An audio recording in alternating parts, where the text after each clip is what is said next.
Gravação iniciada. Bom dia, conselheiras, conselheiros. Vamos reiniciar os trabalhos da sessão, já a sessão do dia 11 de novembro de 2020, convocada para as 9 horas da manhã.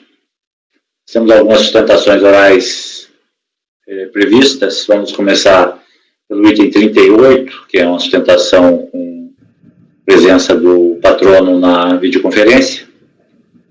Spamar satélites, o relator é o Paulo, e por apoio convocar o patrono, então, para ingressar no ambiente virtual. Farei a convocação. Farei a convocação, presidente. Obrigado. Item 38 da pauta, doutor André, seu processo será julgado agora. Por favor, verificar a mensagem empregada no chat.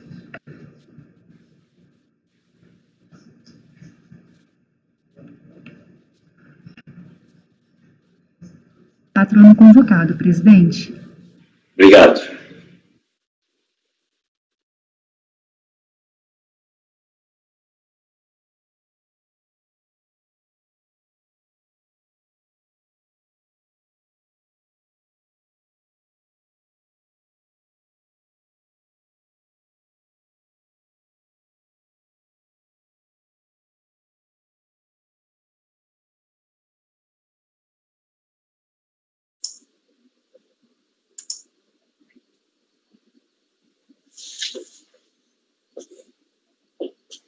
Bom dia, doutor André. Bom dia, presidente. Tudo bem? Tudo bem? Vamos começar pelo seu processo. O relator vai fazer a apresentação do relatório, e aí eu franqueei a palavra para o senhor pelo tempo de 15 minutos, até 15 minutos. Tá certo? Obrigado. Vamos lá, Paulo. Bom, trata-se de recurso voluntário, posto decisão que julgou improcedente a manifestação de conformidade apresentada pela recorrente. O processo trata de declarações de compensação, são 4 declarações, sendo que 2 são retificadoras, por meio dos quais a recorrente compensou créditos relativos ao suposto saldo negativo de RPJ frente ao ano calendário 2004, com débitos de sua responsabilidade. As decompos foram apresentadas em 2005, né, e essas retificadoras e as 2 subsequentes em 2007. Referidas compensações foram objeto de despacho decisório eletrônico, que não as homologou, tendo em vista que o saldo negativo informado nas decompos diferia daquele declarado na ADIPJ relativo ao citado ano calendário. Na decorrência da manifestação de conformidade, o despacho decisório foi anulado pelo acórdão de folhas, por incongruência na sua fundamentação e violação ao princípio da verdade material. Era aquele tipo de despacho decisório eletrônico que tão somente a diferença era diferente, o saldo negativo, então não homologava a compensação. Então, foi anulado. Foi então emitido o despacho decisório de folha 297, com base no parecer de folhas 288 a 296, reconhecendo-se o saldo negativo apenas no valor de 4.054, quando o pedido era de 256 mil, homologando parcialmente a primeira decompra apresentada. O não reconhecimento integral do saldo negativo foi motivado pelo fato de que a recorrente não informou na DPJ do ano calendário de 2004 qualquer valor a título de receita financeira, de modo que não foi permitida a dedução do valor do IRRF correspondente à citada modalidade de rendimentos. Após a ciência, a recorrente apresentou manifestação de conformidade, na qual sustenta nulidade do despacho decisório, posto que baseado em mera presunção, a ocorrência da decadência do direito da autoridade fiscal questionar o saldo negativo do RPJ apurado em relação ao calendário de 2004, antes do decurso do prazo de 5 anos desde aquele período, plena comprovação das parcelas componentes do direito creditório, equívoco na constatação de que não teria submetido as receitas financeiras do período da tributação, posto que se encontrava em fase pré-operacional, de modo que as referidas receitas foram, por força das normas contábeis vigentes, registradas no ativo diferido, como redutoras das despesas ali lançadas. A decisão de primeira instância afastou-se a preliminar de nulidade, posto que, ausente as hipóteses do artigo 59, decreto 7235, rejeitou-se ainda a alegação de decadência, uma vez que o procedimento de homologação se submete ao prazo do artigo 74, parágrafo 5º da Lei 9.430, não sendo atingido pela decadência do direito de constituir o crédito tributário. Quanto ao mérito, decidiu-se que as provas apresentadas não foram hábeis e suficientes para a comprovação.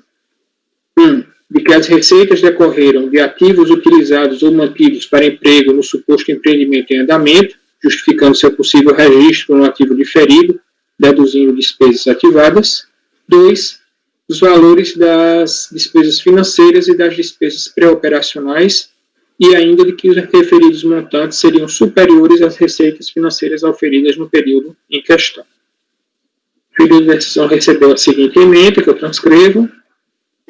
Pois a ciência foi apresentado recurso voluntário de folhas, com a recorrente alega preliminarmente a nulidade, espaço decisório, por ausência de intimação, conforme determinado pela norma de execução número 6 de 2007, reitera, então, as alegações apresentadas na manifestação de inconformidade acerca da decadência e de que estaria em 2004 em fase pré-operacional, reforçando argumentos e provas desta última arguição.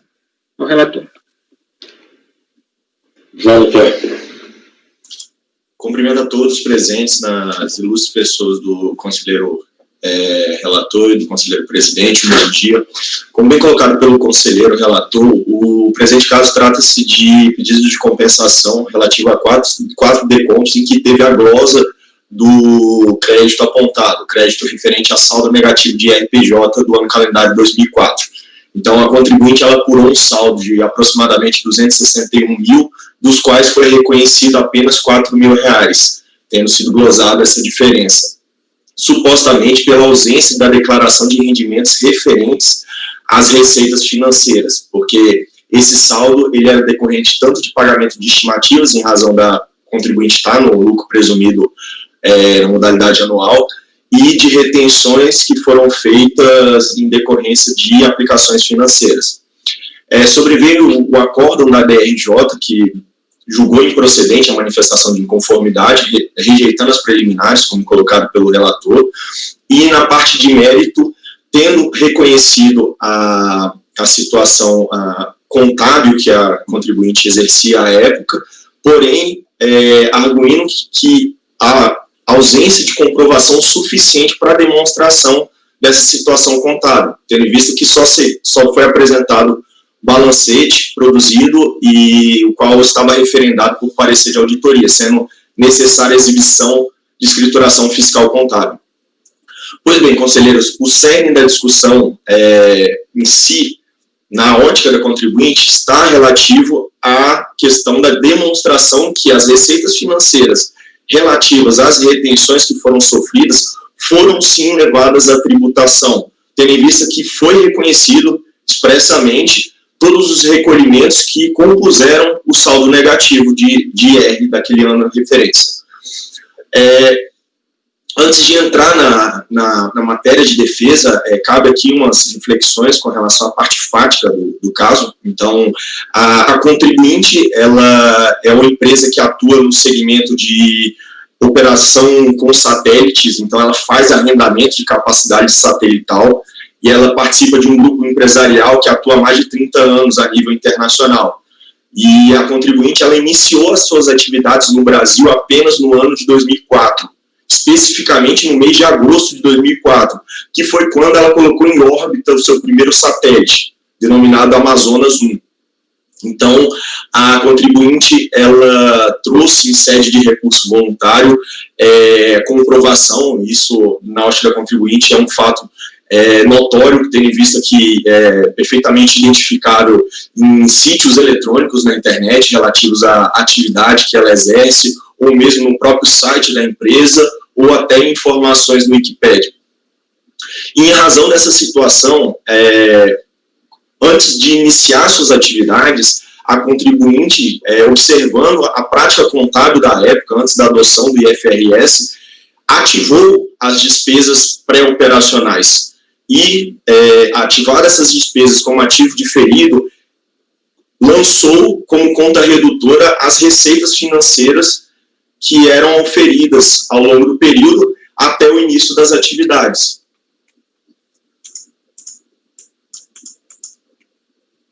Pois bem, então, Com relação à matéria de defesa, a contribuinte reitera aqui os argumentos preliminares, então entende-se a contribuinte que há nulidade do despacho decisório, uma vez que não houve intimação da mesma, em observância à norma de execução CODAC, COSIT número 6 de 2007, que especifica que, havendo divergência entre informações de declarações, deve-se intimar o contribuinte para a apresentação. Então, a situação em si, basicamente, a autoridade fiscal, ao analisar e ao efetuar a glosa, fez um confronto da informação que continha em DIPJ, especificamente numa linha, na ficha 6A, que corresponde à DRE, com as informações contidas nas DIRFs das entidades que realizaram retenção em nome da contribuinte.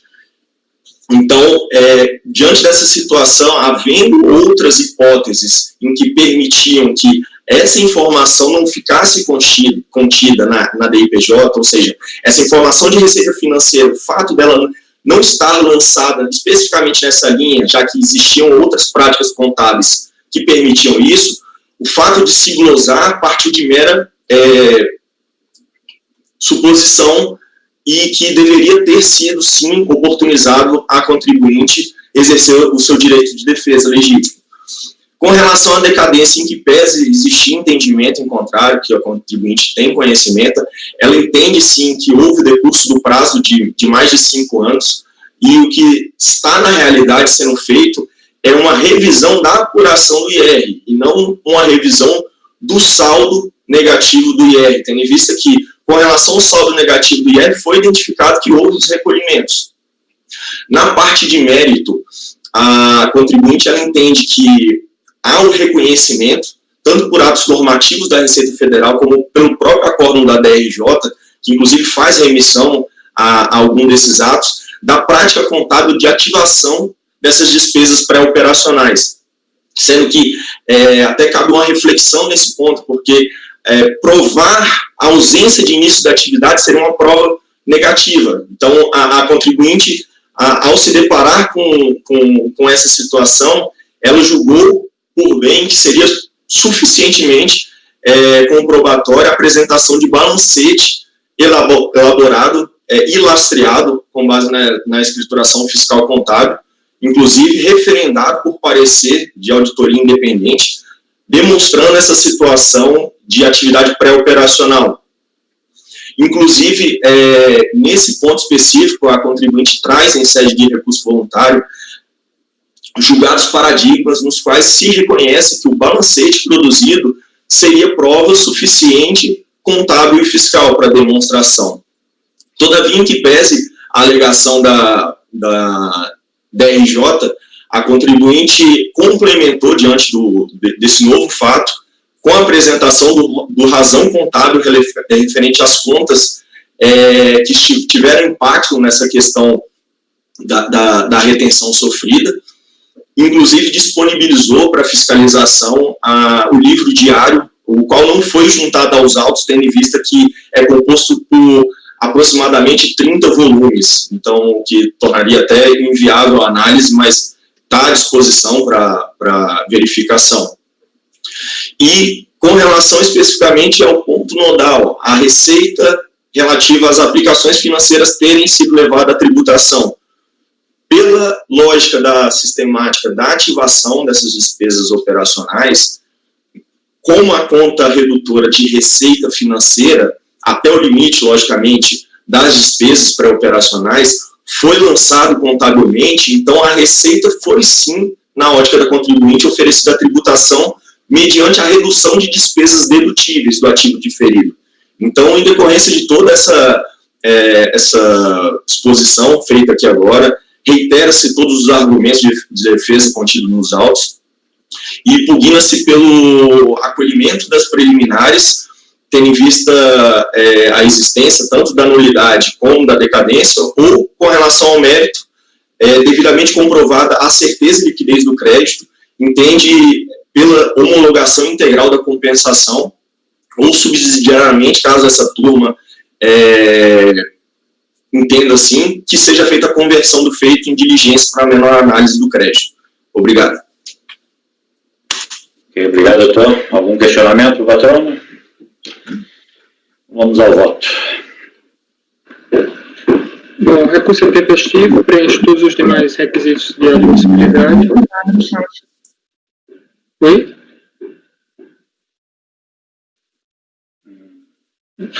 Interferência externa, hein, mas... Acho que alguém falou lá, estava com o microfone aberto. O recurso preenche todos os requisitos de admissibilidade, é tempestivo, então eu tomo conhecimento.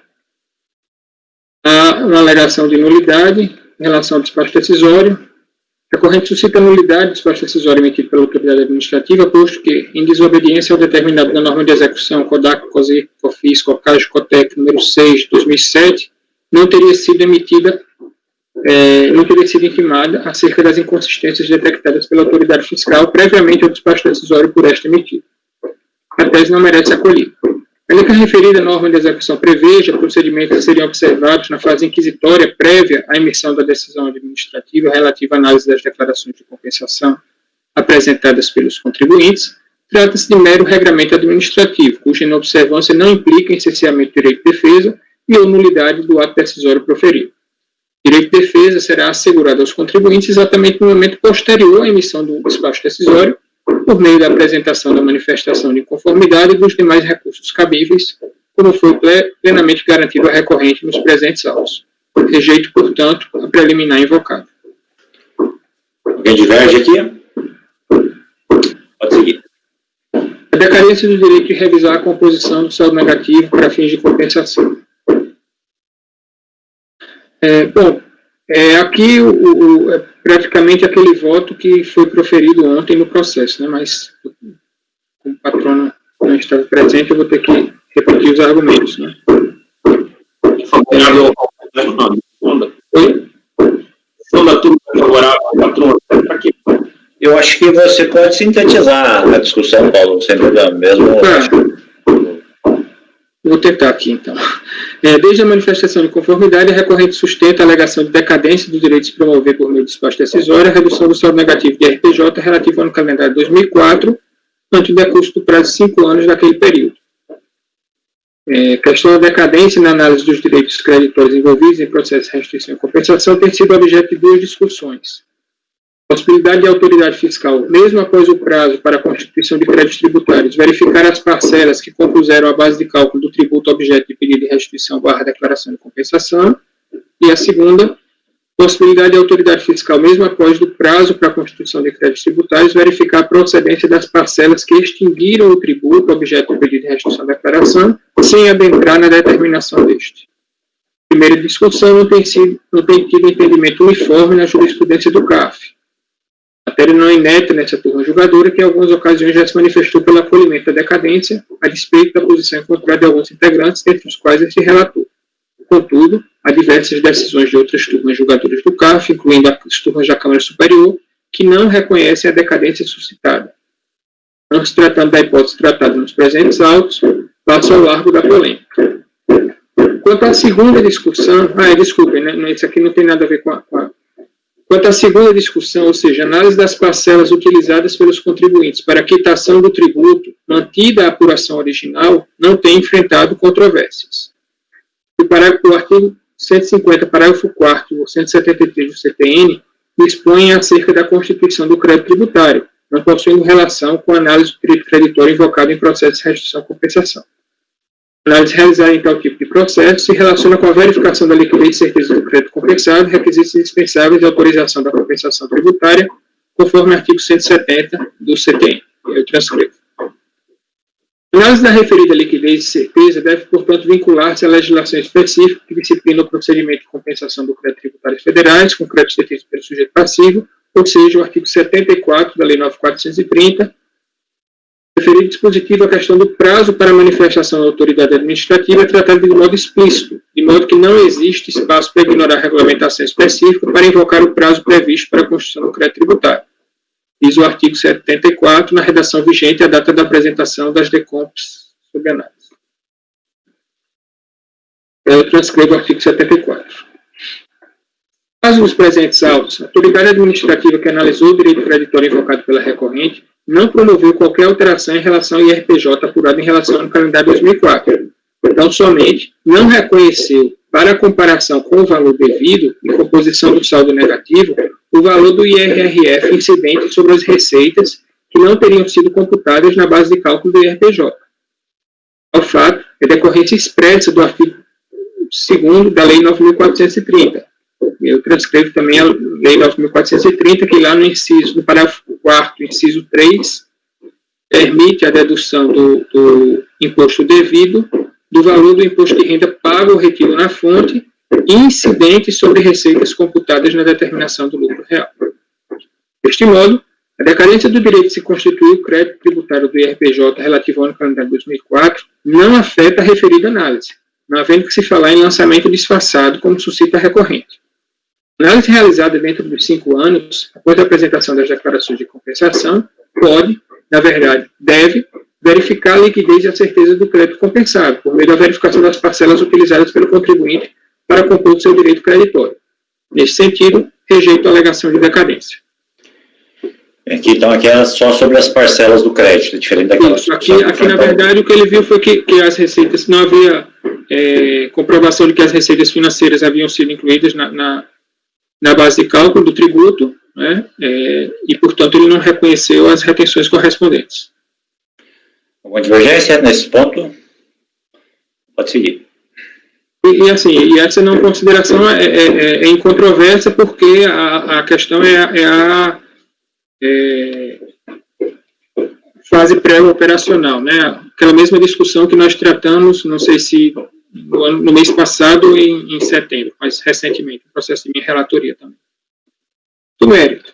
Em relação ao mérito da compensação realizada, a discussão posta nos autos diz respeito à comprovação de que todas as receitas sobre as quais incidiram os valores de IRRF foram consideradas na apuração da base de cálculo do IRPJ relativo ao ano calendário de 2004, de modo a ensejar que estes últimos valores possam compor saldo negativo ali apurado. A autoridade fiscal aponta que o IRRF se refere a rendimentos de aplicações financeiras, e que não há registro na DIPJ relativo ao citado período de apuração de que qualquer receita a tal título tenha composto a base de cálculo do IRPJ. A alegação da recorrente é que, até agosto do citado ano calendário, encontrar-se em fase pré-operacional, de modo que as receitas auferidas deveriam ser registradas contabilmente no ativo diferido e o valor do IRRF sobre ela incidente poderia compor eventual saldo negativo de IRPJ. E aí eu trago uma fase introdutória acerca dessa possibilidade. Possibilidade da restituição, compensação do saldo negativo apurado na fase pré-operacional. A decisão recorrida não apresenta óbice a possibilidade de que os valores do IRRF incidentes sobre as receitas auferidas em fase pré-operacional possam vir a compor saldo negativo de IRPJ. De fato, a referida possibilidade tem sido acatada em atos normativos da Receita Federal, a exemplo do seguinte. Eu trago alguns atos, algumas soluções de divergência e soluções de consulta que permitem. Entendimento que acata a possibilidade de as retenções incidentes sobre receitas financeiras não submetidas à tributação por serem inferiores às despesas financeiras pré-operacionais constituírem saldo negativo passivo de restituição/compensação, tem também há muito prevalecido no âmbito do CAF, como ilustram os julgados a seguir, proferidos pela primeira turma da Câmara Superior. E aí eu trago 2 julgados, um de 2011 e um de 2019. Diz, portanto, que a partir do exposto, as condições para que as receitas financeiras possam deixar de ser tributadas no ano calendário em que foram auferidas são as seguintes. Devem estar relacionadas ao empreendimento em fase pré-operacional, períodos de desenvolvimento, construção, implantação de projetos. 2. Devem estar contabilizadas em conta específica como redutoras das despesas pré-operacionais do ativo diferido. 3. O saldo líquido credor será diminuído do total de despesas pré-operacionais e eventual excesso de saldo credor deverá compor o lucro líquido do período. E aí eu trato um item para falar das receitas financeiras auferidas. Controvérsia suscitada no acórdão recorrido diz respeito, assim, à comprovação de que as receitas financeiras auferidas pela recorrente no ano calendário 2004 decorrem de ativos utilizados ou mantidos para emprego no empreendimento em fase pré-operacional. E ainda, acerca dos valores de despesas e receitas pré-operacionais, de modo a explicitar a possibilidade de as receitas financeiras não comporem a base de cálculo do IRPJ e do IRRF integrar o saldo negativo do período. Com a manifestação de inconformidade, a recorrente apenas apresentou cópia de balancete e parecer dos auditores independentes. A decisão recorrida apontou a necessidade de exibição das escriturações fiscal e contábil. Com recurso voluntário, a recorrente apresenta apenas cópia do razão de contas contábeis referentes a aplicações financeiras. Ora, a existência das referidas aplicações jamais foi objeto de controvérsia. Desde o despacho decisório são reconhecidas, inclusive as retenções a elas relacionadas. O que a recorrente necessitava comprovar era que as receitas correspondentes foram lançadas no ativo diferido em contas redutoras das despesas financeiras e que não excediam estas ou as demais despesas pré-operacionais. No balancete de folhas, correspondente a todo o ano calendário de 2004, vê-se o registro na conta 120303 do ativo diferido de despesas financeiras. Não há, contudo, o registro ali de qualquer valor redutor a título de receitas financeiras. Há, é bem verdade, o registro fora do ativo diferido, na conta 120401, de receitas financeiras, em montante bem superior às despesas financeiras. Elementos de prova, portanto, não permitem esclarecimento de que os requisitos acima expostos foram observados, nem fazem prova dos elementos essenciais apontados no acórdão recorrido. Há um fator complicador que só afasta ainda mais a liquidez e certeza acerca do crédito invocado. O recurso voluntário recorrente esclarece que entrou em fase operacional em agosto de 2004. Assim, já é possível se constatar de pronto que a maior parte das receitas financeiras discriminadas nos extratos de folhas 274 e 276 não se refere ao período pré-operacional, de modo que é afastada em relação a estas a tese da recorrente e corroborada a decisão que não reconheceu o IRRF sobre elas incidentes. Só um esclarecimento de fato, relator Felipe. Pois não. Não é que iniciou a atividade operacional em agosto de 2004. Ela colocou em órbita um satélite em agosto de 2004. Então, para ela estar operacionalmente, esse satélite ele tem que ser posicionado no local correto e começar a funcionar a emissão de sinais. Então, assim, ela iniciou as atividades em 2004, mas não tem como definir que foi em agosto de 2004 com só o lançamento, o sucesso do lançamento do satélite em questão. Entendi. Isso posto, seja por não preencherem os requisitos para ausência de contabilização no resultado, seja por ausência de comprovação hábil e idônea, há que se concordar com a decisão recorrida no sentido de que não está comprovado o saldo negativo objeto de compensação por parte da recorrente. Por todo exposto, voto no sentido de rejeitar as alegações de nulidade e decadência por negar provimento ao recurso voluntário.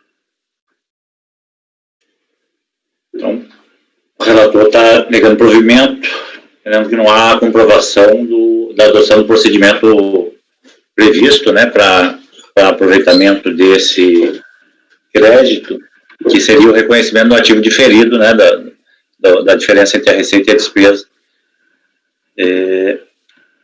vistas a propiciar o seu aproveitamento no saldo. É isso, né, Paulo? Isso. Algum questionamento, Flávio? Paulo, houve um tratamento manual lá atrás, né? Vamos dizer, assim, houve uma análise. Quando houve o cancelamento do primeiro despacho, isso, exatamente. Fiscalizou-se, né? Entre o primeiro despacho foi eletrônico, foi anulado, e o segundo foi manual, né? Aí sim ele analisou. Analisou as declarações. Podemos escolher os votos? Gustavo? Em que pese a ponderação do patrão sobre o momento do início das atividades dele, o que me parece mais claro pela exposição do Paulo, e aí é uma análise de fato que o próprio relator faz, que a priori aqui a gente não tem como refutar, é que não houve contabilização nas contas corretas que seria de ativo diferido. Você não tem ali a comprovação da tributação, porque você não teve redução das despesas pré-operacionais por meio dessas receitas. Então, a questão de prova, não é uma questão teórica. Eu acompanho o relator. Ricardo? O relator. Flávio? Só complementando o que o Gustavo falou, eu tinha que tá aqui nos autos a contabilidade e a gente não vê isso. E, como é de fato, eu vou acompanhar o relator também. André? Com o relator, presidente. Cláudio? Também acompanho, presidente. Fabiana? Acompanho o relator. Eu vou acompanhar. Então, por unanimidade de votos, rejeitada a alegação de nulidade e de decadência e, no mérito, negado provimento ao recurso voluntário. Eu, doutor? Obrigado, gente. Boa continuidade dos trabalhos. Obrigado, Tiago. Bom dia. Eu vou fazer o registro aqui, a gente já segue.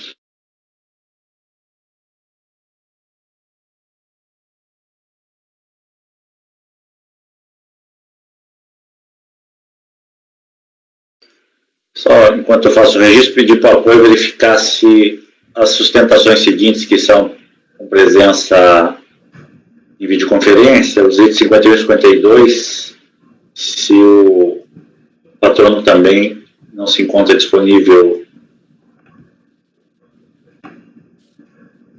Doutor, o patrono já está disponível na sala de espera, dos itens 51 e 52. Então, podemos, na sequência, fazer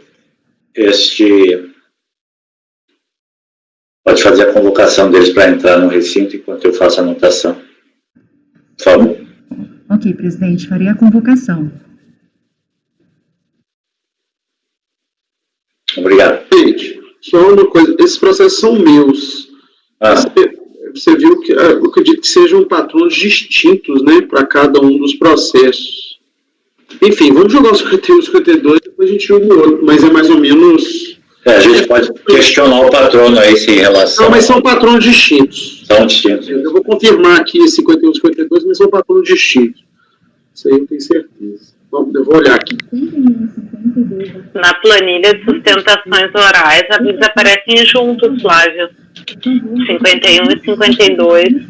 Não, é isso que eu preciso confirmar. Tinham dois, porque são vários contribuintes, não é só o 51 e 52 do mesmo contribuinte, se você pegar pela pauta, o 48, 49, 50, 51 e 52 são o mesmo contribuinte, mas o 51 e 52 tem um patrono e os demais têm outro patrono. Quer dizer. Patrono convocado, presidente. Obrigado, Matheus.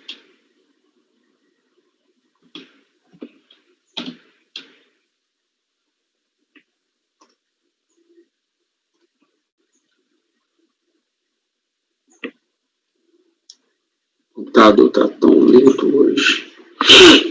Não entendi.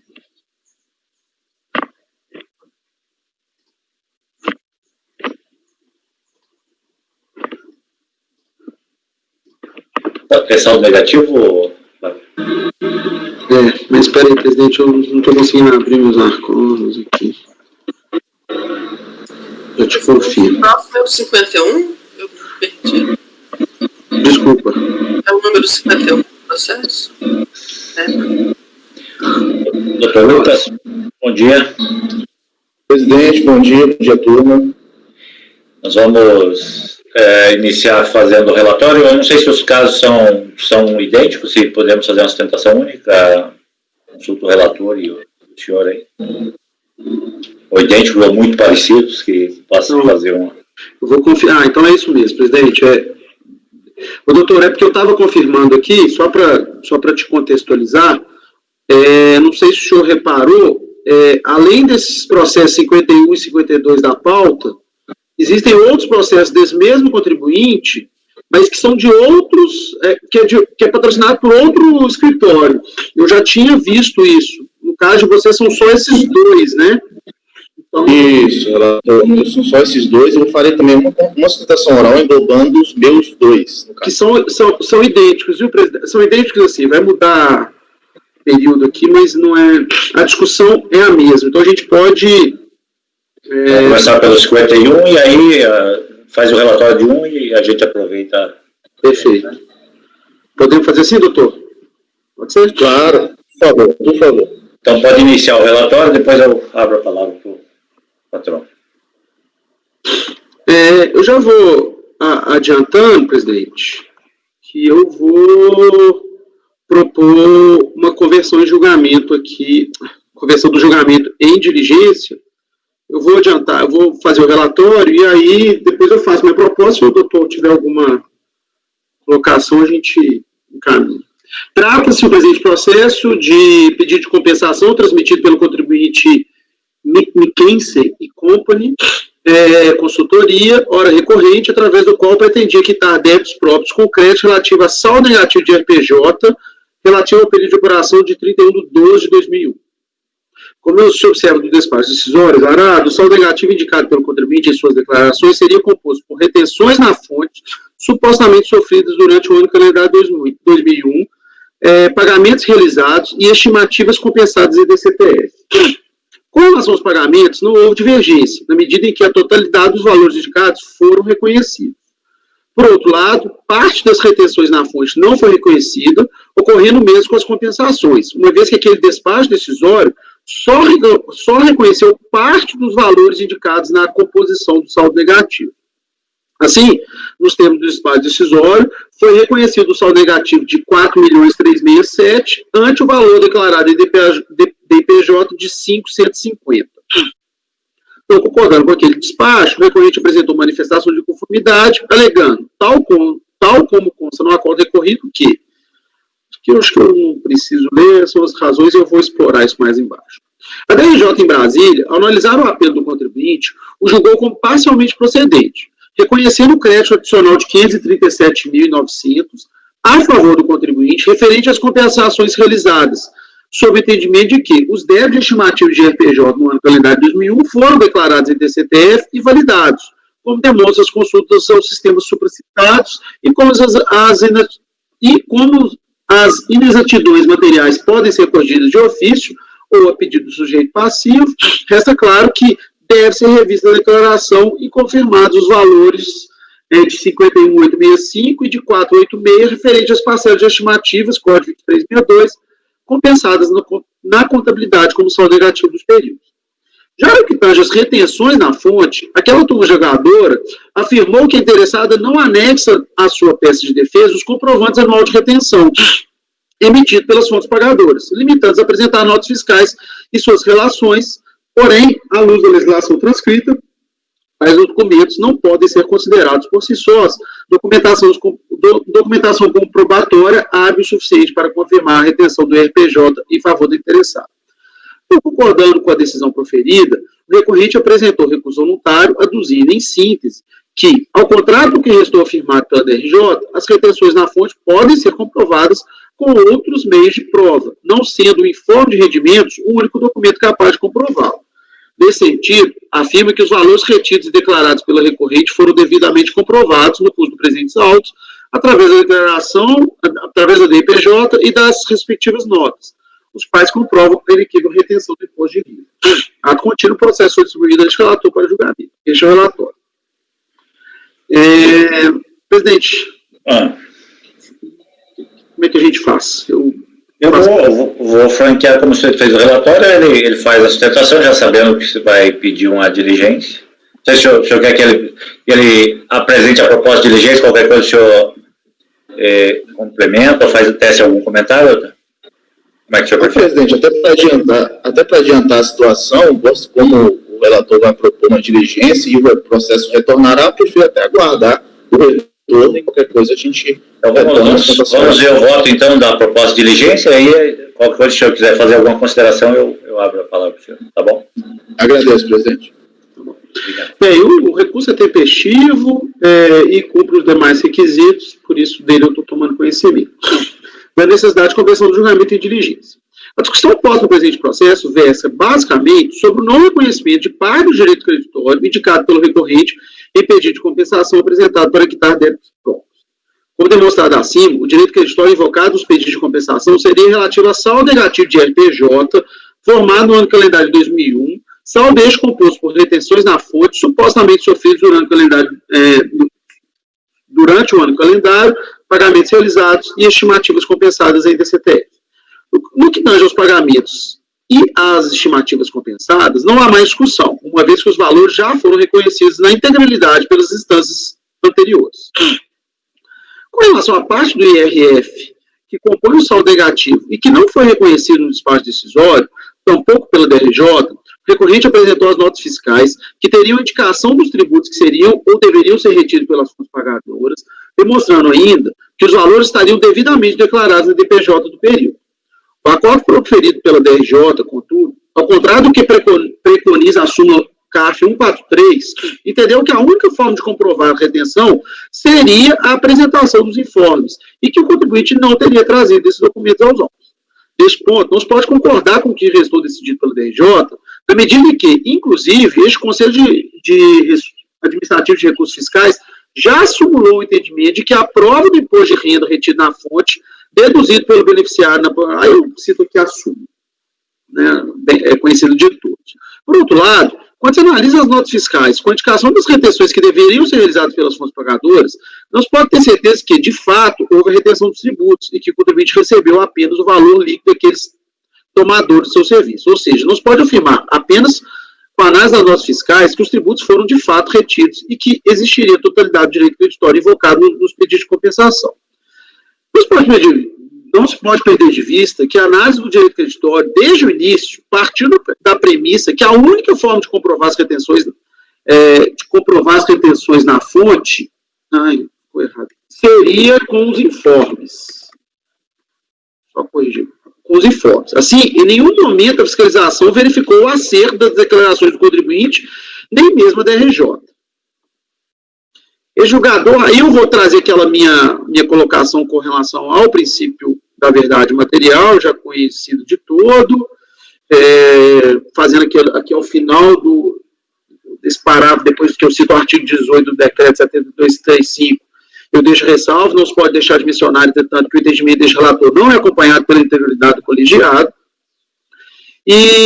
e complemento. De toda sorte, como se observa, o recorrente trouxe aos autos as notas fiscais por ele emitidas, com destaque dos tributos que deveriam ser retidos, o que, a princípio, demonstraria, numa análise superficial, a existência do direito creditório. Por outro lado, o despacho decisório não indicou qualquer inconsistência ou divergência do DPJ apresentado pelo contribuinte. Contudo, não consta dos autos a documentação contábil justamente para se verificar se, de fato, os valores foram contabilizados de forma correta. Entretanto, em uma visão míope e distorcida do processo administrativo, a DRJ partiu da premissa de que só os informes de rendimento teriam o condão de comprovar o direito creditório, e, por isso, a análise se ateve a verificar a apresentação ou não daqueles informes de rendimento. Assim, tendo como norte o princípio da verdade material, entende-se pela necessidade de conversão de julgamento em diligência. Nesse sentido, a unidade de origem deverá, com base nos documentos encostados aos autos, notadamente dos notas fiscais e demonstrações contábeis, que deverão ser apresentados pelo contribuinte, e outros que entendam necessários, atestar se os valores indicados pelos pedidos de compensação, foram devidamente contabilizados pelo recorrente e, por consequência, oferecidos à tributação. Caso motivo, deverá verificar e quantificar aqueles créditos, cotejando os que já foram reconhecidos e aqueles que ainda não foram. Atestar se os valores indicados pelo contribuinte como direito creditório nos pedidos de compensação ou em análise foram indicados como crédito nos pedidos de compensação. Deverá ser elaborado relatório conclusivo sobre diligência, intimando os contribuintes a se manifestar no prazo de 30 dias.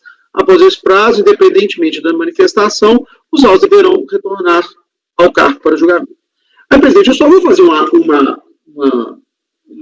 consideração aqui, pelo seguinte, esse não vai ser o primeiro, eu me deparei com vários processos de compensação mais antigos, que estão pautados para essa sessão, que é o seguinte, parte da premissa, a única forma de comprovar o IR-fonte é o informe de rendimento. Ponto. Se o contribuinte não traz esse documento, nem analisa. A DRJ fala isso, o despacho decisório parte dessa situação. Assim, não se investiga em nenhum momento aquele IR-fonte. Você não tem informe de rendimento, não quero nem conversar, não vamos nem analisar os seus documentos. Então, eu tô propondo diligência, e até dentro de uma linha que o Ricardo tem feito há mais tempo, porque, assim, ou parte de uma premissa correta e chega a uma conclusão que não tem o crédito, ou se parte de uma premissa completamente equivocada e chega-se à mesma conclusão. O que está acontecendo é isso. Parte de uma premissa equivocada para chegar a uma conclusão que não tem crédito. Se tivesse partido de uma premissa certa, no sentido de que o informe de rendimento não é o único documento, e chegasse à conclusão de que não tem aquele crédito, nunca ia pedir essa diligência. Mas não analisa. O despacho decisório é jogado ali, né, no batimento eletrônico. A DRJ desculpa o termo, mas essa visão míope do processo administrativo, né? Não quer enxergar o óbvio. Então, assim, eu estou propondo a diligência porque precisa. Eu sei que Paulo e principalmente Gustavo, né, dentro das visões que eu já conheço deles, vão colocar que, ele não trouxe, era o ônus dele, papapá, mas para mim, nesse caso, a premissa foi equivocada. À medida que a premissa foi equivocada, a gente tem que dar um passo atrás, acertar a premissa para chegar a uma conclusão certa ou não, mas pelo menos dentro de uma coerência de pensamento. Então, só essa é a parte aí. O pessoal já está pedindo para falar e aí eu estou pronto para apanhar também, se vocês quiserem. Aqui deve ocorrer uma discussão sobre a possibilidade dessa diligência. Antes de passar para a patrona, vou franquear a palavra aqui para Paulo e Cléucio. Cléucio primeiro? Acho que o Cléucio pediu primeiro. Cléucio. Bom, Flávio, em princípio eu já manifesto aqui o meu entendimento de que estou de acordo com a diligência, nesse caso, mas são duas dúvidas. A primeira é a seguinte: essas notas fiscais, ele juntou desde a manifestação de inconformidade ou foi no voluntário?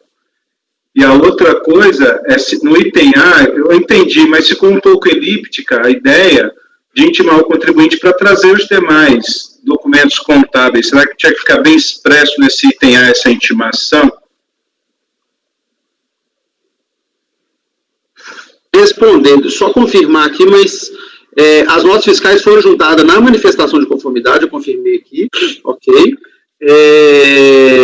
O que eu coloco nesse primeiro ponto aí, né, da diligência, aí também é o seguinte: a fiscalização ela vai precisar de elementos para analisar isso, que ela não analisou desde o início. Então, o contribuinte tem que trazer esses documentos para ela, na diligência. Agora... É bom deixar claro isso? Mas tá claro, né? Para mim tá claro, mas se vocês entenderem que eu tenho que fazer um ajuste... Não, é só... Acho que o texto ficou elíptica, a ideia da intimação. Mas em relação às notas fiscais, Flávio, eu acho que só reforça essa ponderação que você fez no começo. Quer dizer, desde a manifestação de conformidade já tinha as notas fiscais, né? Mesmo assim... E mais, com destaque, eu analisei, é claro que eu não quantifiquei crédito, não posso falar com muitas notas, mas em todas há o destaque da retenção. Não foi feito? Foi. Enfim, aí é uma situação que a gente vai precisar analisar dentro de um processo de fiscalização, dentro de uma análise desses documentos. Mas que na nota fiscal há o destaque do imposto, não tenho dúvida. Obrigado, Flávio. Paulo? Flávio, uma dúvida.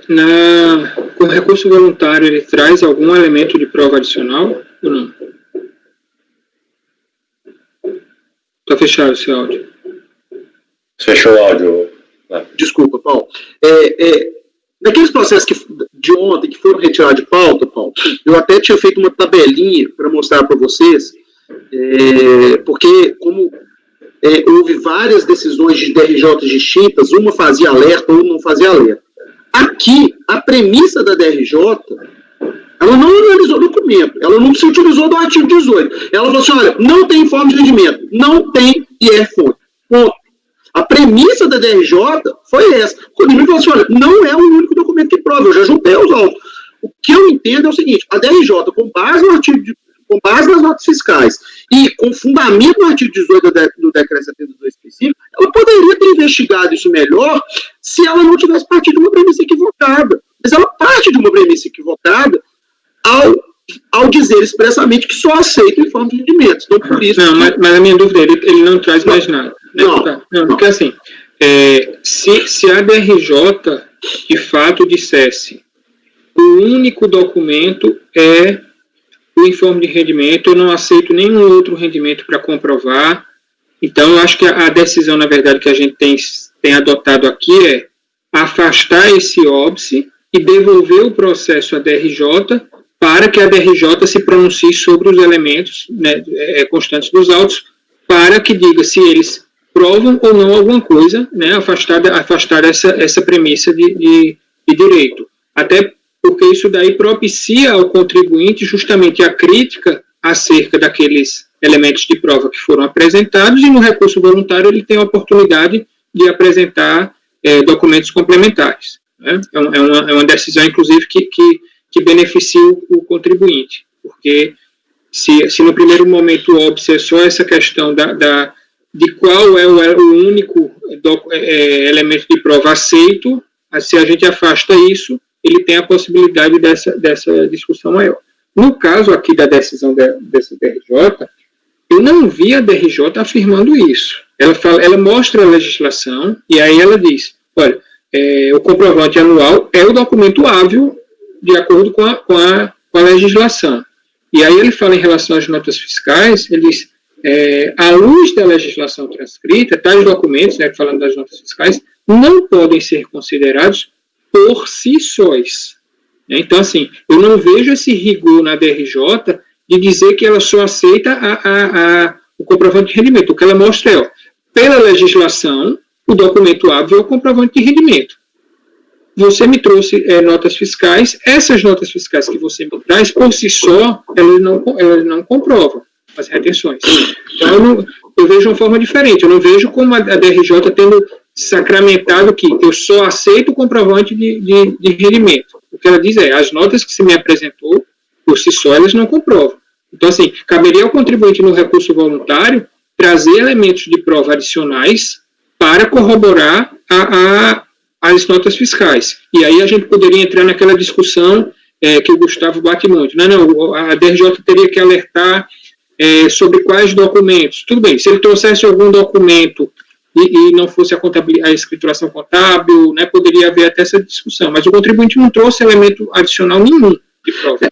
Aí, Paulo, entra numa questão de leitura. Até concordo com você que tem um processual lá, mas se você pega dentro de uma leitura do acordo, ela vem, cita os dispositivos sobre o informe de rendimento. Sim, porque a legislação exige o comprovante. A interessada não anexa isso. Vamos deixar o debate para depois. Acho que estamos estabelecendo um debate. Essa fase aqui é para observar, ver o esclarecimento necessário. Eu não estou fazendo voto, eu ainda vou abrir para o patrono se manifestar. Só para deixar claro para o Paulo que a minha leitura do acordo é diferente. É diferente, isso está óbvio, não precisa ser. Acho que está bem evidente. Tá. Gustavo. O Flavinho, particularmente no item A, e voltando um pouquinho só ao que o Cleócio falou, e para evitar justamente o que eu defendo, que é o problema de genericamente indicar ao contribuinte o que ele tem que provar e como, é falar justamente, olha, traz uma razão onde estão registradas as respectivas receitas, que foram creditados o valor bruto e o valor líquido com a respectiva retenção. É deixar claro para que não venha o contribuinte trazer. Aí o contribuinte traz o balanço, a DRE. Aí ele fala, cara, não é isso que eu quero. Pô, mas isso, por que você não explicou isso antes? Então é deixar um pouco mais explícita qual seria essa prova para que não haja dúvida, tá? Na minha opinião, claro. André.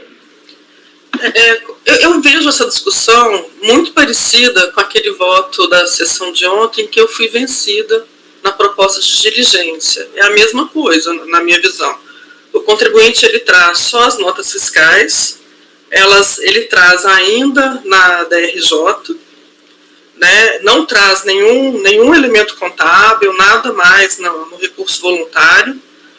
E, assim, a minha proposta de diligência foi em função de alegações que ele tinha, tanto do contribuinte como da DRJ, que existiam nos autos o livro diário, pelo menos. Eu não estou conseguindo ver a diferença. Eu acho que é a mesma coisa. Eu percebo que é a mesma situação fática. Era só essa observação. Ok. Eu sei que tem posições aqui que podem divergir na hora do voto. Até o patrono já deve ter percebido que há uma discussão bastante grande no colegiado nessa questão da análise de prova, o momento da prova e a possibilidade de diligência. Então, eu vou abrir a palavra para o senhor se manifestar e aí depois a gente vai colher o voto. Pode ser que seja acolhida a diligência, pode ser que não. Então, eu lhe franquei a palavra para o senhor fazer aí as suas considerações.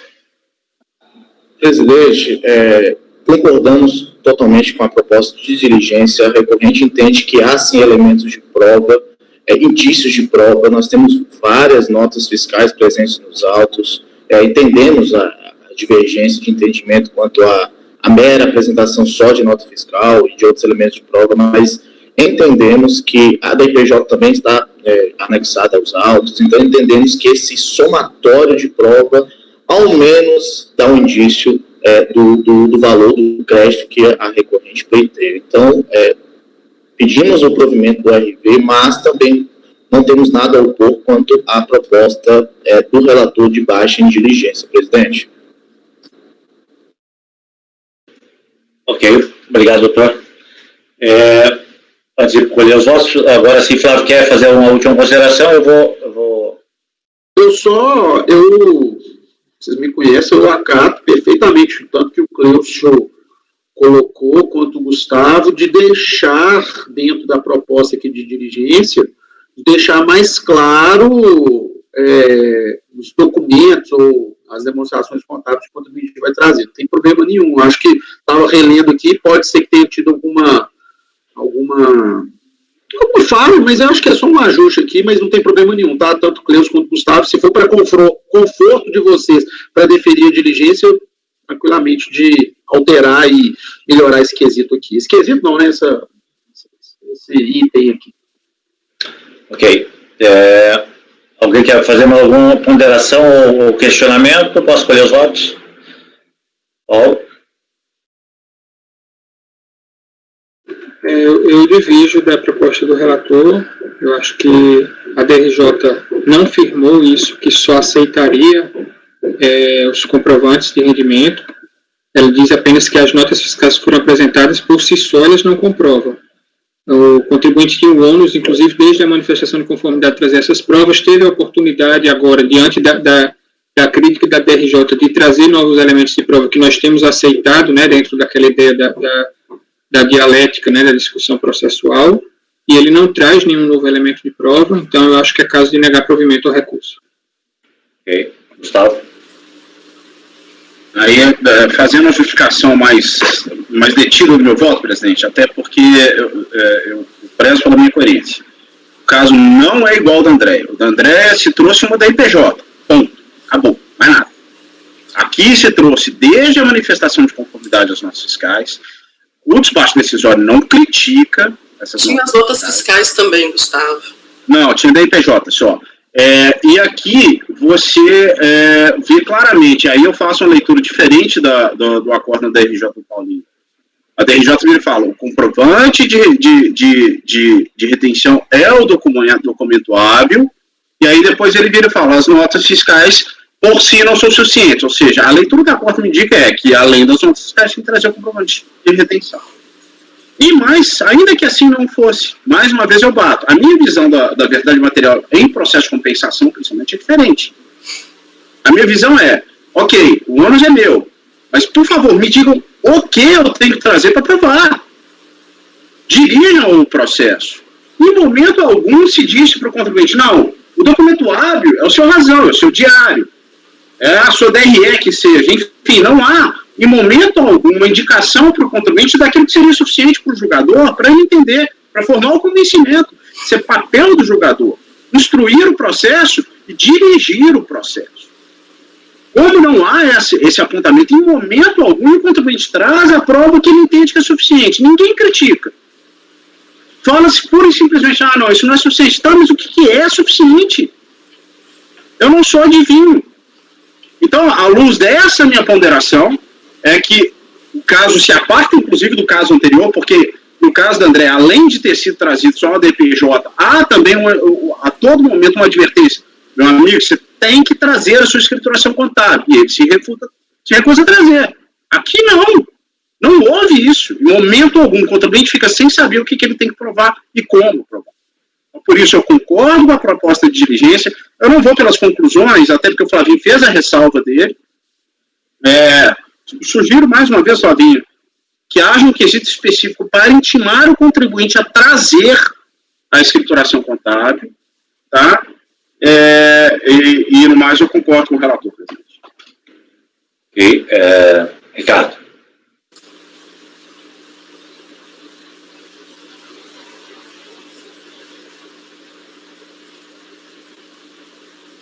Com o relator. André.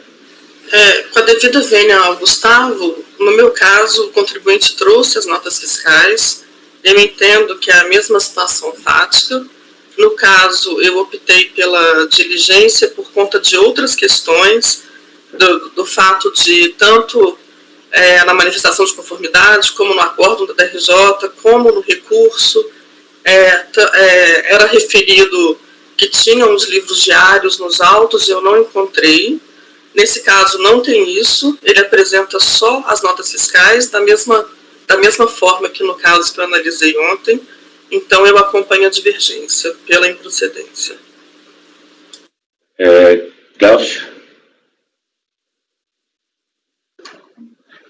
Bom, presidente, eu já havia antecipado o meu entendimento, eu acho que é caso sim de diligência, que ficou bem claro aqui pela proposta do relator, que há um conjunto de notas fiscais desde a manifestação de inconformidade, o DRJ deveria ter, nesse caso, analisado ou pedido para diligenciar se era necessária a juntada de outros documentos para se chegar a uma conclusão.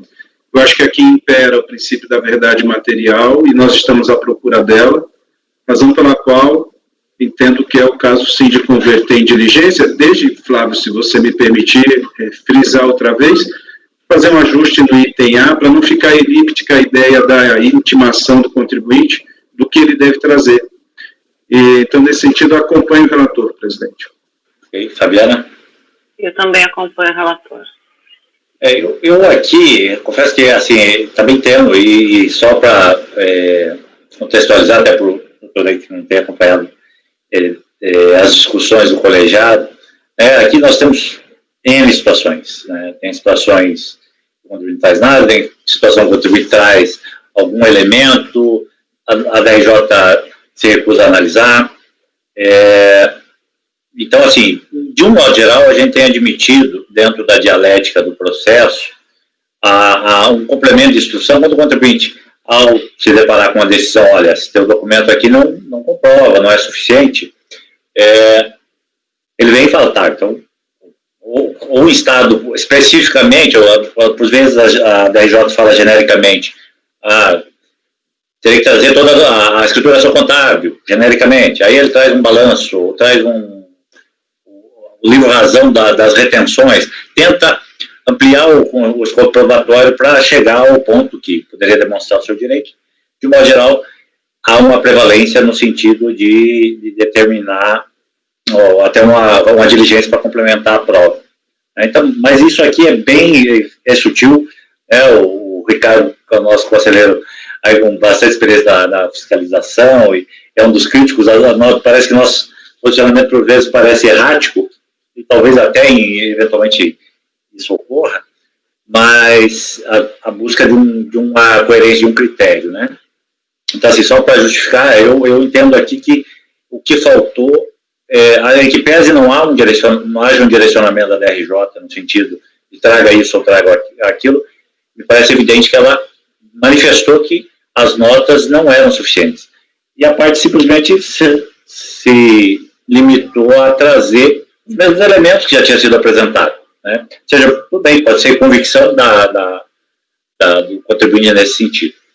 Então, eu diversamente aí do relator, eu entendo que aqui, infelizmente, não é o caso de complementar a instrução processual, então eu vou para acompanhar a divergência, né, como fiz naquele caso da André, acho que não é uma questão realmente de buscar uma diligência. Então, peço ver aí para divergir do relator, eu entendo até a questão da melhor instrução processual para a decisão, mas aqui faltou, no meu modo de ver, uma ação do contribuinte no seu recurso. De qualquer maneira, acho que deu maioria, né, favorável. Então, vai ficar por maioria a conversão em diligência. Vencidos os conselheiros Paulo, Andréia e Tadeu, que negavam o provimento pela falta de comprovação. Correto, doutor? Podemos aplicar, o outro é idêntico? Não, só para apontar as diferenças, para não ter dúvida, nesse que a gente julgou agora, A gente está falando de saldo negativo de 2001, no outro é saldo negativo também de imposto de renda, mas de 2000. E também, no outro, as estimativas, elas não tinham sido reconhecidas, as estimativas compensadas, melhor dizendo, não tinham sido reconhecidas no primeiro momento. Já neste, que é o 52, tanto os pagamentos como as estimativas foram reconhecidos na integralidade pelo despacho decisório. No outro, as estimativas compensadas só foram reconhecidas pela DRJ. Então, a diferença é essa. Então, um se replica no outro. E aí, Cleucio e Gustavo, eu vou fazer o ajuste tanto num e no outro. Você está pedindo alguma coisa acerca dessa parte da estimativa nesse outro, não? Não, a parte da estimativa nesse outro já foi reconhecida no despacho decisório, já na primeira instância, lá embaixo.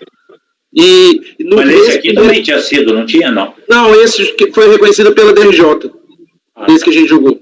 Entendi. Não, mas então, assim, aqui no caso só chegou a questão do fonte. Perfeito. É isso, né, doutor? Só para beleza. Nos dois casos é só fonte. Então, todos de acordo aqui, vou replicar o mesmo resultado, conversão de diligência.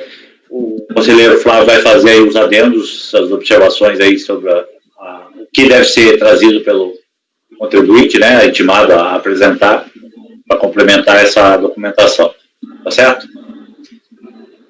Perfeito, presidente, agradeço o relator, bom trabalho a todos. Obrigado, doutor. Bom dia.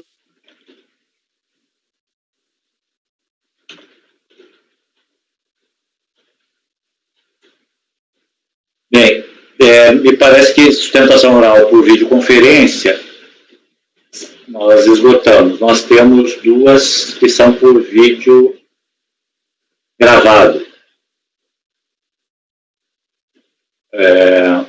Vocês querem fazer um intervalo ou podemos seguir? Como é que vocês preferem? Fazer um intervalinho de 5 minutos? Segue? Todo mundo tranquilo? Então vamos fazer logo, para matar as sustentações todas, os itens 42 e 44. Bom, só um questionamento para o Flávio aqui, que de repente a gente ganha tempo. Os outros processos desse contribuinte, embora o patrão seja distinto, são iguais? Não? Ok. Depois a gente volta. Vai mudar, presidente. Uns eu estou dando provimento, outro propõe resolução. Assim, nós vamos ganhar tempo, não. Tem que analisar. Não, está tudo bem. Preferi voltar. Vamos fazer aqui o item 42 e depois o 44. São 2 vídeos, me parece que tem matérias distintas. Relatório do conselheiro Cleucio. Vamos lá, Cleucio. Item 42. Vamos. 42, contribuinte Brandt Par, limitada. Aqui trata-se de recurso voluntário interposto contra a decisão da primeira turma da RJ de Belém, que julgou procedente em parte manifestação de inconformidade apresentada pela contribuinte folhas tais. Em síntese, o caso versa sobre dezenas de declarações de compensação transmitidas para compensar crédito no montante de R$ 1.602.000, decorrente de saldo negativo de RPJ oriundo de estimativas de anos anteriores, com débitos tributários da recorrente. A empresa foi intimada para esclarecer as razões de não haver crédito escriturado na DIPJ do período, mas não atendeu à intimação, folhas tais. Assim, foi emitido o despacho decisório, número tal, em 9/9/2008, em que o direito creditório não foi reconhecido. Isso porque constatou-se que não houve apuração de crédito na DIPJ correspondente ao período de apuração do saldo negativo informado no PERDECOMP. Diante do despacho decisório, a empresa apresentou manifestação de inconformidade, alegando diversas matérias, especialmente que a recorrente sucedeu outras empresas em direitos e obrigações, subrogando-se nos direitos creditórios das empresas sucedidas, na forma da Lei 6404, 76, Código Civil e CTN. Esclareceu que o direito creditório declarado nas DECOMPs decorre da seguinte composição: o Banco Citibank em dezembro de 2000, efetuou retenção de 773.436 de R-fonte sobre a aplicação financeira da empresa Control Center. Essa empresa foi sucedida pela recorrente, que, por sua vez, utilizou o mencionado crédito para quitar diversos débitos tributários que possuía, mas não nos declarou na DIPJ. Além desse valor não declarado, outras retenções na fonte foram realizadas sobre receitas da requerente e não foram declarados em sua DIPJ.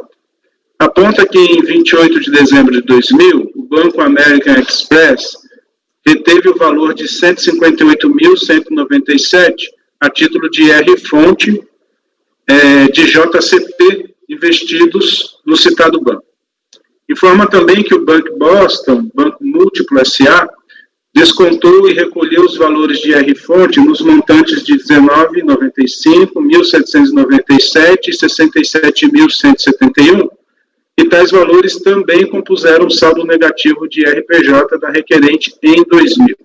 E aí eu faço aqui um quadro que resume a composição do crédito da contribuinte e as respectivas folhas em que os documentos estão indicados, estão anexados.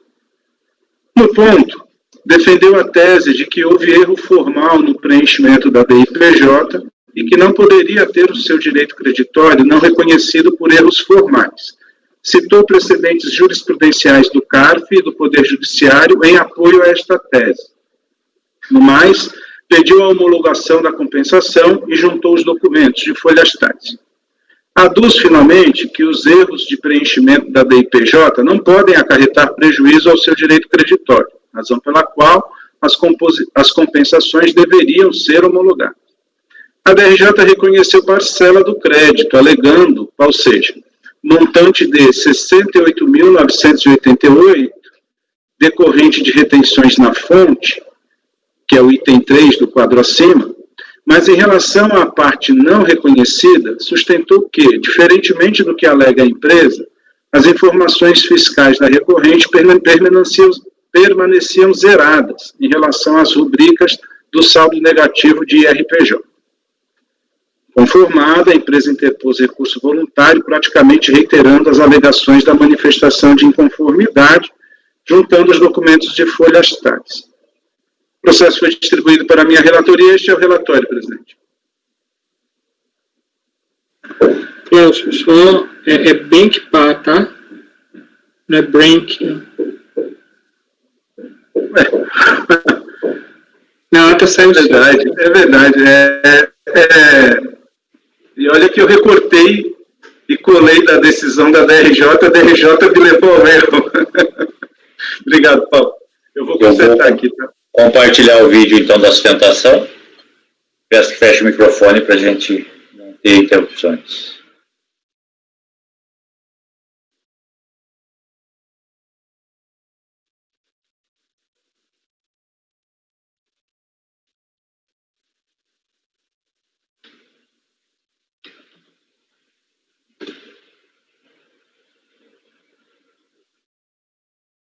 Bom dia.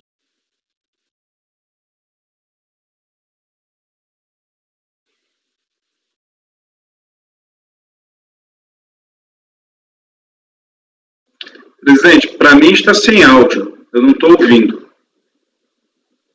E para mim está Não sem sei se todos imagem. estão. Para mim apareceu um bonequinho com Ele começou um com áudio e parou. Vamos tentar, vou interromper e tentar de novo. Vamos ver se é um problema de... O presidente, porque eu reparei que ele começou com áudio e logo o seu áudio foi mutado. Não sei Pois se... não sei se foi isso também. Eu vou iniciar sem mutar o meu áudio para ver se pode ser esse o problema, Flávio.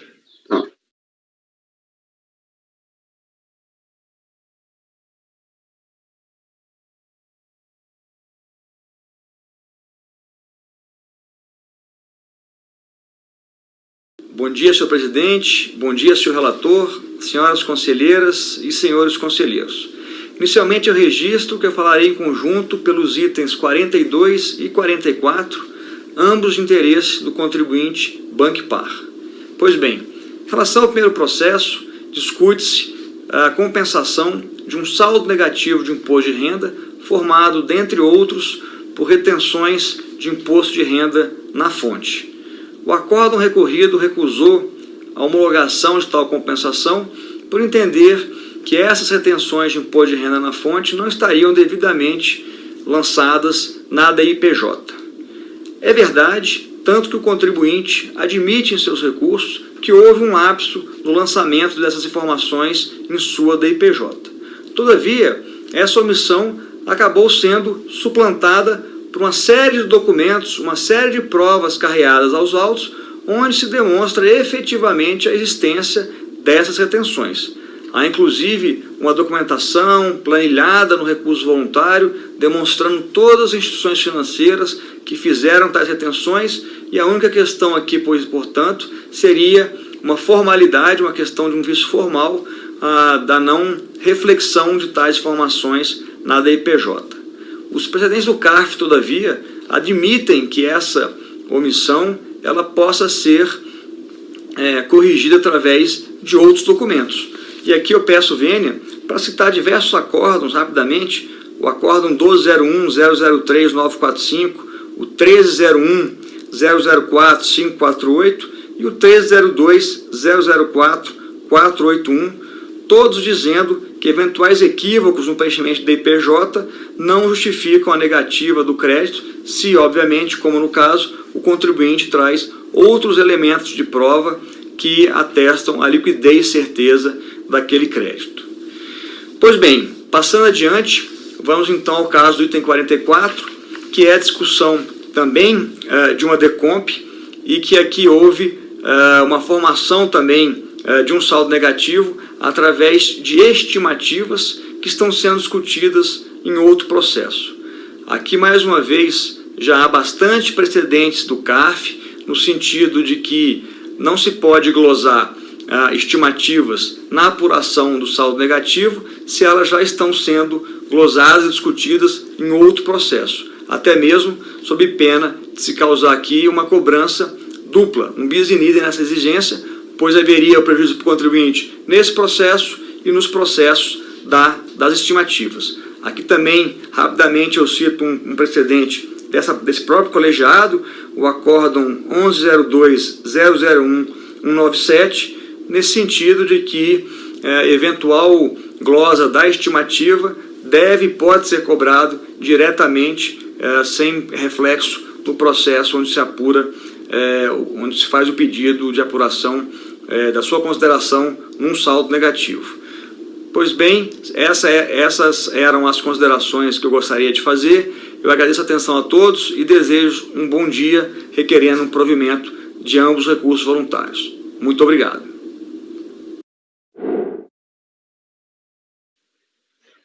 Ok. Então, realmente, acho que gerou aquele problema. É engraçado porque eu silenciei apenas o meu microfone, mas silenciou o patrão.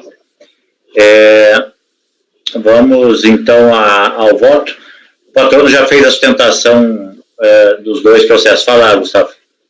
É só uma dúvida. Ele trouxe uma discussão sobre estimativa. Nós estamos discutindo estimativa aqui? Não é só fonte, não? É do outro processo. São dois processos. Tá. Eu abri só um.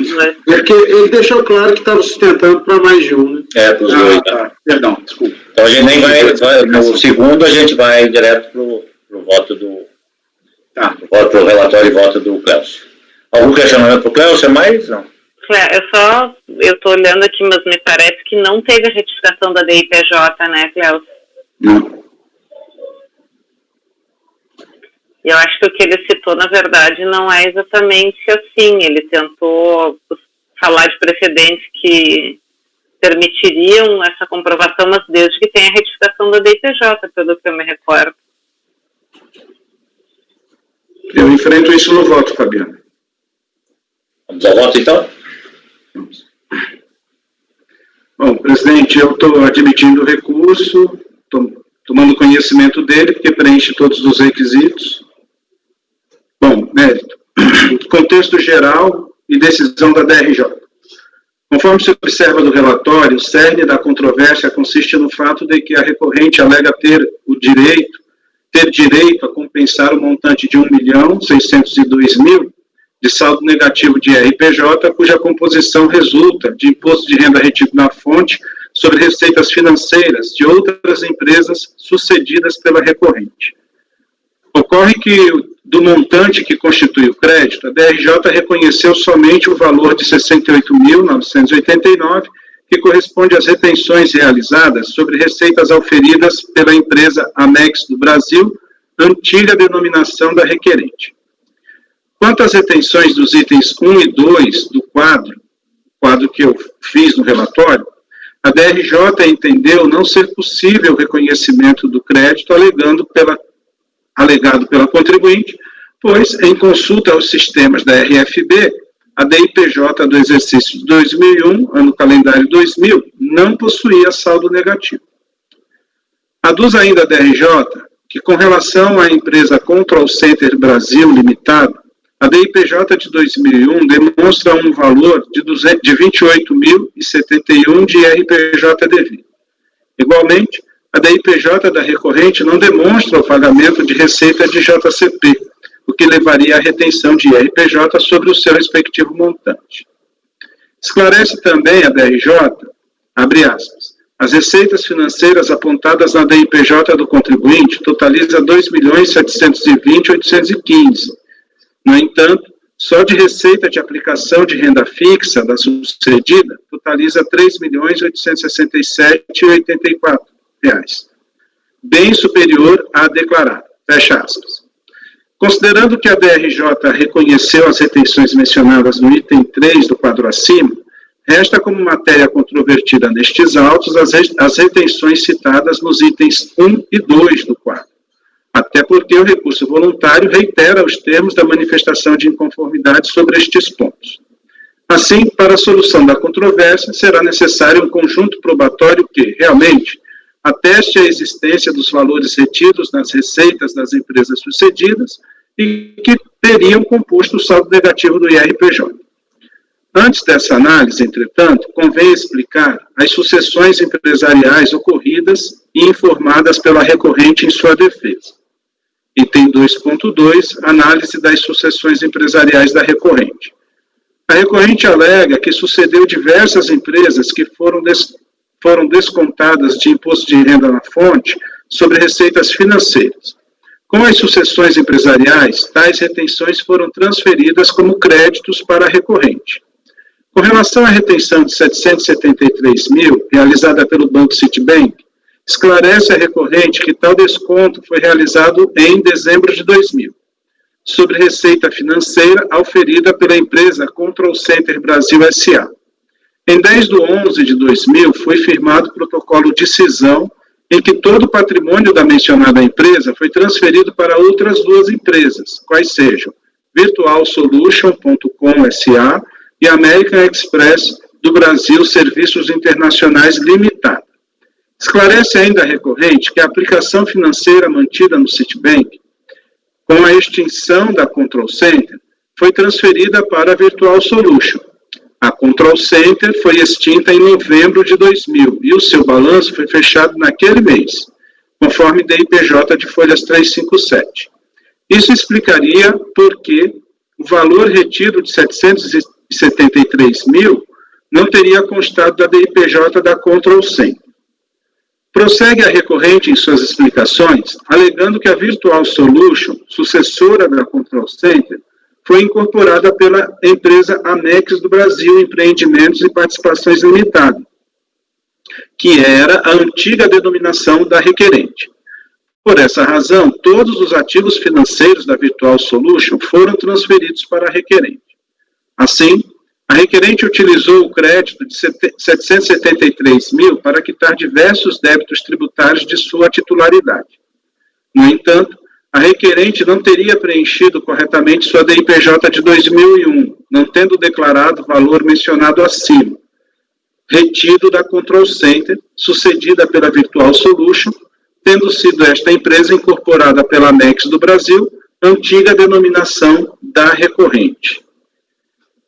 Bom, então aí tem uma sucessão de empresas, não sei se foi possível entender aí pelo relatório o que aconteceu, mas em resumo, a recorrente afirma que esse crédito vem de sucessões empresariais e de cisões, né?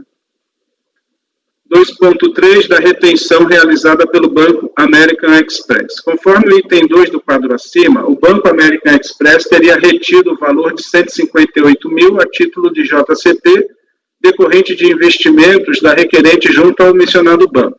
Para tanto, junta como prova a DARF recolhida por aquela instituição no valor citado acima, sob o código da Receita 5706, folhas 399. No entanto, conforme demonstrado pela DRJ, a linha 23 da ficha 06A da DIPJ da recorrente não informa a retenção de tal valor sob a rubrica de JCP. A simples juntada de uma DARF recolhida por terceiros não pode constituir prova bastante de retenção de imposto de renda sobre esse tipo de receita, especialmente quando não está devidamente contabilizado. Item 2.4. Da análise de eventual direito creditório da recorrente. Para o reconhecimento do crédito alegado pela recorrente, será essencial aliar-se às provas da retenção com o cumprimento de requisitos procedimentais que conformam a regularidade do procedimento compensatório. Como se vê, é incontroverso o fato de que a DIPJ da empresa não indicou o crédito de saldo negativo usado para a presente compensação. A prática de erro material nas declarações da pessoa jurídica é solúvel por meio de retificações, procedimento recorrente no procedimento de compensação. Nesse sentido, a IN 166 de 99, vigente à época dos fatos, estabelecia o seguinte, e aqui eu reproduzo o texto da IN, que trata da possibilidade de se retificar as declarações dos contribuintes, tanto a DIPJ e eu acho que também a DCTF, DIPJ e DCTF. Aliás, sobre este ponto, é pacífica a jurisprudência do CARF de que a DIPJ pode ser retificada mesmo após o despacho decisório. Por todos, veja-se o seguinte precedente, e aqui eu transcrevo um nessa linha.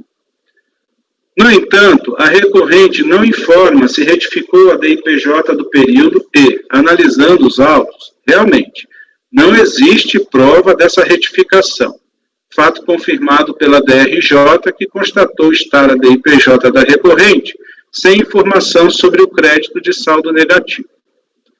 As demonstrações contábeis são indispensáveis para a regularidade do reconhecimento do direito creditório, pois são a documentação formal apresentada perante a Receita que atesta a existência do crédito e do débito. Evidentemente, para a comprovação do direito creditório, especialmente quando se tratar de imposto de renda retido na fonte, a documentação contábil não pode ser o único meio de prova, sendo necessário prova das retenções. Assim, o conjunto probatório de DIPJ, DCTF e prova das retenções é necessário para se concluir se o contribuinte ofereceu as receitas auferidas à tributação e delas foram contabilizadas as retenções, resultando em saldo negativo. Nessa linha, tem entendido este CARF, conforme se depreende do aresto a seguir, e aqui eu reproduzo um nesta linha. No caso dos autos, não é possível aferir-se se as receitas auferidas pelas empresas sucedidas e transmitidas para a recorrente foram oferecidas à tributação, inclusive com desconto de imposto de renda retido na fonte, simplesmente porque sua DIPJ não contém informação de saldo negativo de RPJ para o ano calendário 2000. Assim, ainda que haja provas de retenções de imposto de renda sobre as receitas das empresas sucedidas, não existe qualquer contabilização do lucro real da recorrente com base nas receitas e despesas igualmente sucedidas. Por outro lado, conforme também esclarece a DRJ, a DIPJ de 2001, ano base 2000, da empresa Control Center, sucedida pela recorrente, apontou saldo devedor de RPJ e não saldo negativo, que pudesse ser aproveitado pela recorrente sucessora. Concluo, portanto, que diante do exposto, conheço do recurso e voto por negar provimento, mantendo-se integralmente a decisão da DRJ. Cláudio, é só uma observação, que aqui o crédito seria de uma sucedida, né? É de uma única empresa. da empresa Control Center, não é? Que é pela Virtual Solution, que foi incorporada pela MEX. A MEX, que é o antigo nome da recorrente. Tá, porque assim, eu estou entendendo a sua análise, mas é essa parte que você fala, na parte final aqui, de reconhecer que as receitas e respectivas retenções não foram contabilizadas no lucro da recorrente, me parece impertinente, porque aqui não é o caso, ela não vai reconhecer a receita nem a fonte, ela vai receber só o crédito do saldo negativo, eventualmente, que a sucedida tinha. Então, acho que assim, essa parte que parece até tecnicamente incorreta, se colocar dessa maneira. Porque ela não recebe, lá foi encerrado a apuração na sucedida, depois que ela foi incorporada, certo? É de não sei se é de outro período, do mesmo período, mas, enfim. Mas ela não teria que trazer a prova dessa contabilização e reconhecimento na escrita da sucedida e a transferência desse crédito para a sucessora, que no caso é a que está requerendo o crédito. Parece que essa é a questão central, que acho que no final você até fala isso, mas essa primeira parte não me parece adequado, não sei. Entendi, presidente, mas uma pergunta é a seguinte, mas ela não teria, a sucessora, a requerente, não teria que contabilizar esse crédito que ela recebeu da sucedida? Sim, mas não a receita, né? A receita já estava lá até a data do evento, sucessão, tudo era apurado lá. O que viria para cá era um saldo negativo de lá. E aí, então, a prova que ele tinha que trazer foi escriturado lá, foi apurado lá e teve saldo negativo lá. É isso? Entendi. Tá. Eu vou fazer um ajuste aqui. Realmente eu falei aqui de receitas, tem razão. Porque ela não deveria vir para cá, né? Gustavo. E outra coisa, Cleison, até pelo que foi colocado aqui, diz assim, ainda que haja prova das retenções, mas não me parece ser o caso. Parece-me que não tem nem prova dessas retenções, tem? Não, ele traz uns extratos, e traz o recolhimento de uma DAF, né? Mas você mostrou que isso não é prova, né? Isso não é prova. É só que isso é relevante, até porque, não, tá bom, então houve prova. Porque o problema de haver ou não retificação para mim da DIPJ, a priori, não é relevante. A relevância é se ele comprovou que aquela DIPJ foi equivocadamente escriturada, preenchida. Se ele provar, a gente tem precedentes à luz do 543C do CPC, dizendo que eu posso desconsiderar. O problema é, primeiro que a DJ afirma que houve saldo positivo de imposto em relação a uma das sucedidas. 2, não há prova da retenção. E 3, ele nem mostra mesmo aonde estaria esse crédito, porque como ele não faz retificação, não faz prova da retenção, não sei onde está o crédito. Só falar, prova você tinha passado, né?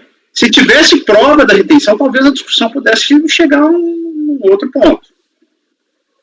Acho que aí é mais importante deixar claro se o seu juiz de valor, houve ou não prova dessa retenção. Eu acho que não houve. Então, aí você tem que... Não é bom não tirar essa questão mesmo. Não, mas é que eu falei aqui, presidente e Gustavo, em tese, né? Não, tá, mas é porque fica parecendo que ainda que houvesse, porque você pode ainda que haja, porque haja isso. A ideia é essa, em tese. Tá. Então põe condicional esse verbo aí, em vez de haja, põe houvesse. Tem razão. Mas é exatamente no preâmbulo quando você fala de reconhecimento de receita, que talvez você vá suprimir esse trecho, né, sei lá. Como é que é, presidente? Não entendi. É bem na parte que eu mencionei aqui, que você fala assim, ainda que haja prova sobre as receitas das empresas, não existe qualquer contabilização do lucro real da recorrente, que é a parte que eu critiquei, que você teria que excluir isso aqui, porque isso aqui não faz sentido. Essa aqui eu vou excluir. Né? Ok? Já vou excluir aqui. Então o relator está negando provimento ao recurso. Alguma divergência? Então, por unanimidade de votos, negar provimento no item 42. Não sei se o outro tem alguma adição a mais. É diferente. É diferente, né? Deixa eu só ajustar aqui, tá? Só um segundo. Mas eu já li que o outro é estimativa compensada, hein?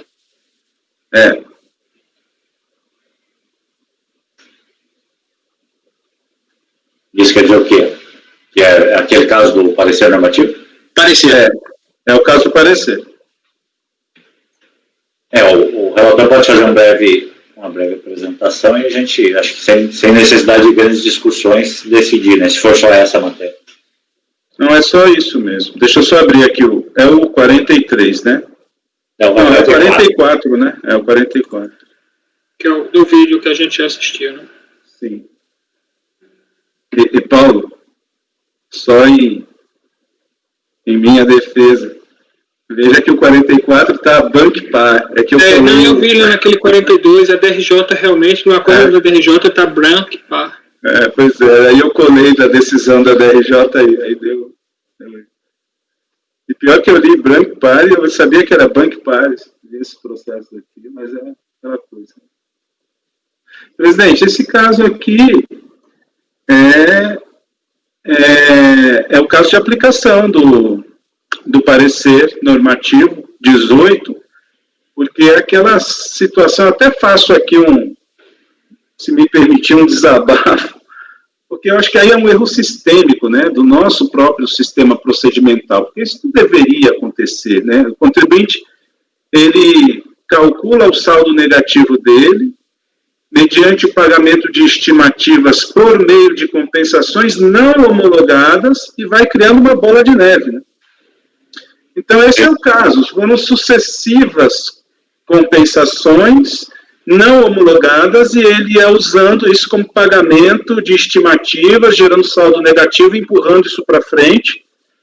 Mas, enfim, tem o parecer normativo lá, que entende que nesses casos, caso a compensação não seja homologada, o valor será cobrado nos processos de compensação, né? E se ela for homologada, tá paga a estimativa, né? Então, o caso é esse. Se for necessário, eu faço aqui, leio o relatório e eu voto para que todos os colegas tenham segurança do que estão decidindo, por mim não tem nenhum problema. Mas esse é o caso. Eu consulto aí, vocês que examinaram, eu acabei de abrir o arquivo. Vocês já deram Eu acho que, principalmente quando o Cleus passa a discorrer sobre o mérito, deixa bem claro qual que é o objeto aqui, logo depois da tabelinha dele, coloca despacho decisório, o crédito indica que as fontes foram reconhecidas, então o problema ficou só realmente nas estimativas compensadas. Para mim, aqui é suficiente para entender. Não há dúvida de que o crédito é só essa. Uhum. Acho que não há necessidade de fazer uma leitura de relatório de voto nesse caso, né? Até para... Com informação o VAR. No próprio. Alguma coisa aí, Paulo? O VAR. Matosinho, essa informação que é só estimativa compensada consta no próprio despacho decisório. Uhum. Aí o detalhe, que uma das compensações foi essa que a gente acabou de decidir, viu, presidente? Oi? Uma das compensações foi essa que a gente acabou de decidir. Negando o problema. Que está nesse processo aqui também. Ele é conexo. Eu até destaquei em amarelo aí, para que vocês possam acompanhar. Entendi. Então, você está dando provimento aqui, com base no parecer, né, COSIT 2018. Todos de acordo?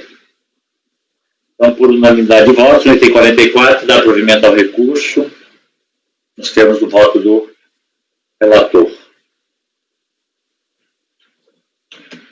Propor um intervalo de 10 minutos.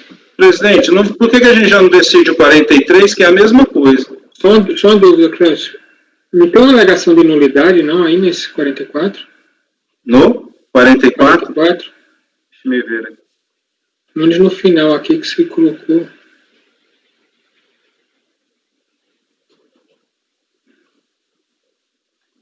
eu ver aqui no relatório.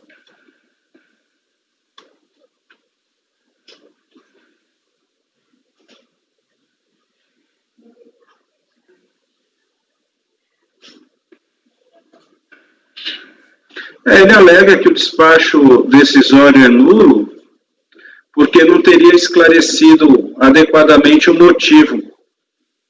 Mas eu acho que essa questão aí, depois ele se defende, então não vi nenhum... Está dando provimento, né? O cara não vai estar com embargos de... está ganhando, né? É isso que ele alega, né? E acho que essa é uma decisão também que não vai ser reformada por... Não, e se eu não me engano, tem um dispositivo do regimento interno que Sim, permite que você superar, né? não precisa nem apreciar, na verdade. Acho que dá até para aplicar o 7235, né? Se caso ele tivesse alegado nulidade, né, a gente aplicaria lá o 23 do 7235, porque ele vai ganhar no mérito. Se você quiser começar, fazer só uma linha ali a respeito de uma suposta alegação de nulidade de parte decisório, a questão pode ser resolvida no mérito. Tá bem, eu aplico o 7235, o que você acha? Nos termos do artigo. Ok? O 43 que você estava mencionando é também de estimativa? Também de estimativa e é a mesma história. Pagamento de estimativa por meio de compensações não homologadas, eu estou aplicando parecer. Ok, todos de acordo aqui? 43 também, por unanimidade? Aliás, esse do 43, viu, presidente, tem até já decisão do CARF, que foi para a Câmara Superior e confirmou o crédito dele. Ah, tá. Quer dizer que, de qualquer maneira, ele seria... Ele ganhou até o crédito lá. Então, eu estou até citando a decisão da Câmara Superior e tudo mais. Mas aí, acho que não sei se seria o caso de você utilizar o parecer, porque se o crédito está reconhecido, aí ele já está... Eu citei as duas coisas. Confirmado. Em dúbio... Carimbou dos dois lados. Code abundat non nocet, né? Quer dizer, eu apliquei as duas coisas, tanto a decisão da DRJ e o parecer, quer dizer, ele está... Ok. Fazer um intervalinho? 10 minutinhos? São 10h44, 10h55, 10h54. Pedir para suspender, então, a gravação, por favor.